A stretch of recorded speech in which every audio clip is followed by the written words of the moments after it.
Now it's time to talk about Kali, goddess of revolution, the dark one.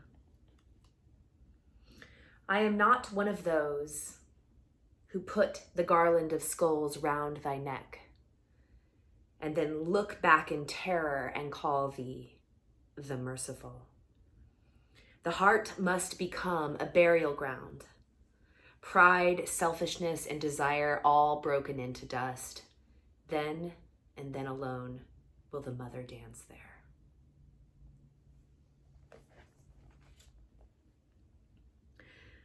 O Kali, my mother full of bliss, enchantress of the almighty Shiva, in your delirious joy you dance, clapping your hands together.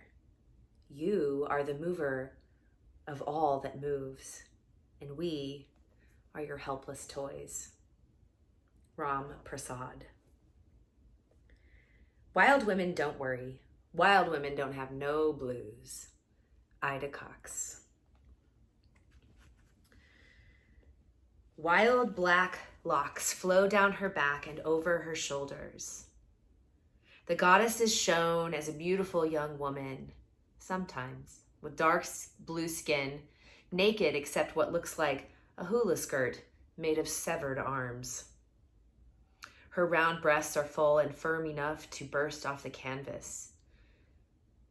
Her wide, lustrous eyes are set in a dark face so luminously beautiful that it is impossible not to be drawn to it. Her tongue sticks out just a little bit, delicately touching her upper lip. There's the slightest suggestion of fangs, or perhaps that's an illusion. The sword in one of her 4 hands is not an illusion. It drips with blood, nor is the severed head she holds in her other hand. Around her neck is a necklace or a mala made of skulls. She squats over the pale, prone body of Shiva, holding in her open vagina Shiva's erect phallus, which gleams white and foaming between her red-tinged labia. That's the real. He lies on a lotus-shaped bed supported by 4 skulls. Flames blown by an invisible wind flow from Kali's head and shoulders and from Shiva's feet. One of her hands is raised in the gesture that signals, "Fear not." Another points downward, bestowing boons. She is, to say the least, formidable. People who see this image, this beautiful goddess, will often pause and just stare.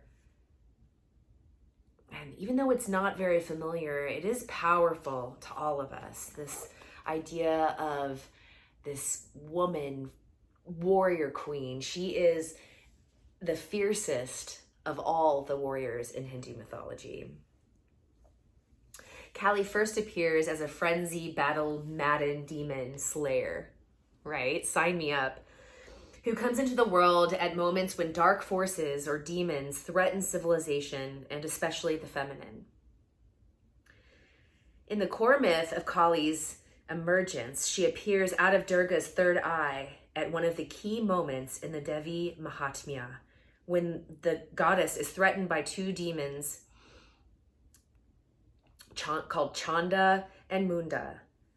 Durga's face darkens and Kali emerges with a roar, her sword swinging, cutting down demons and crunching them in her teeth.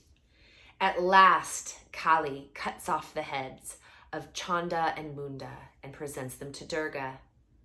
At last, she slashes off the heads of the demons and, later in the battle, Kali confronts the demon chief.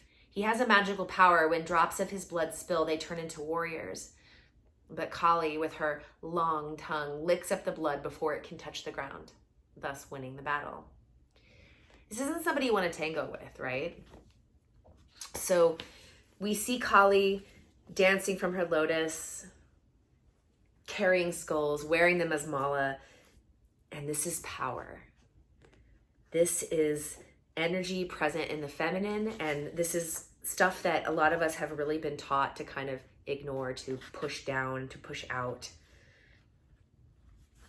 So Kali's energy is important, and I believe without it, a lot of things really just wouldn't get done in our society, because it is the bitch incarnate.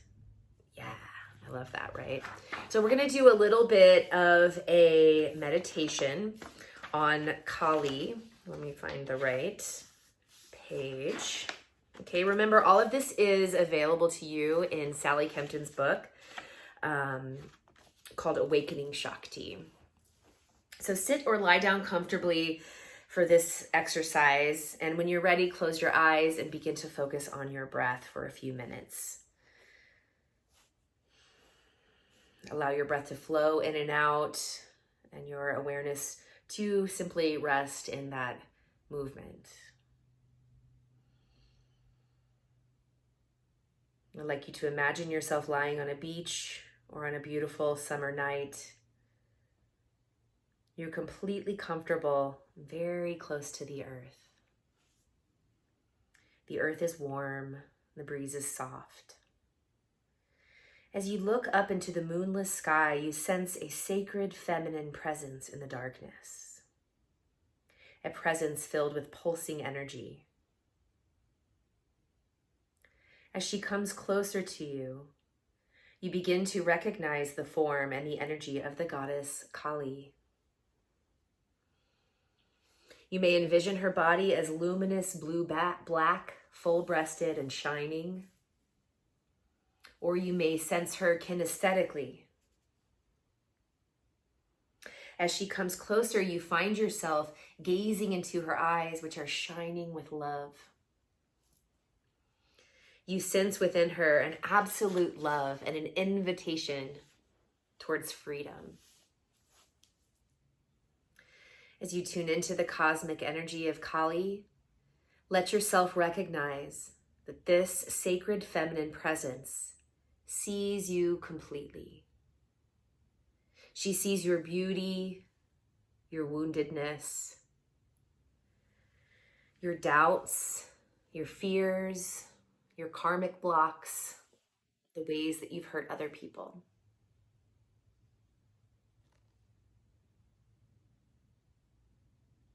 She sees your mistakes and your longings and your innate goodness.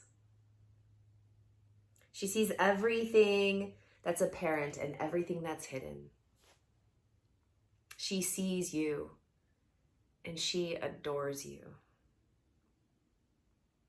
She holds you.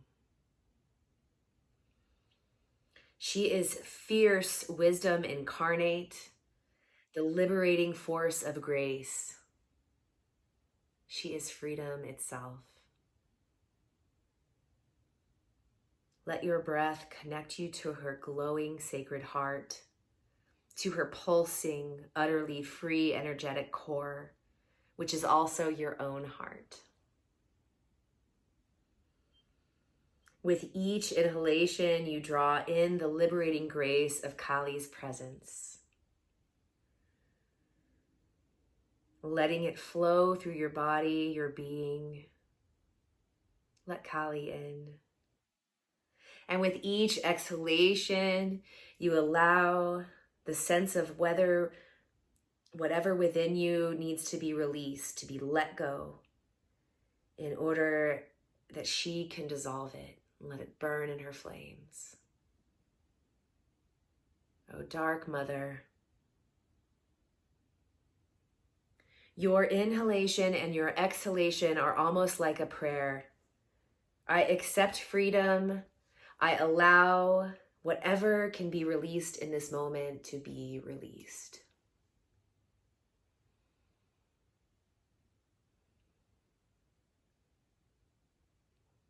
Sit with your breath as long as you'd like. Thank you for honoring Kali Shakti. Namaste.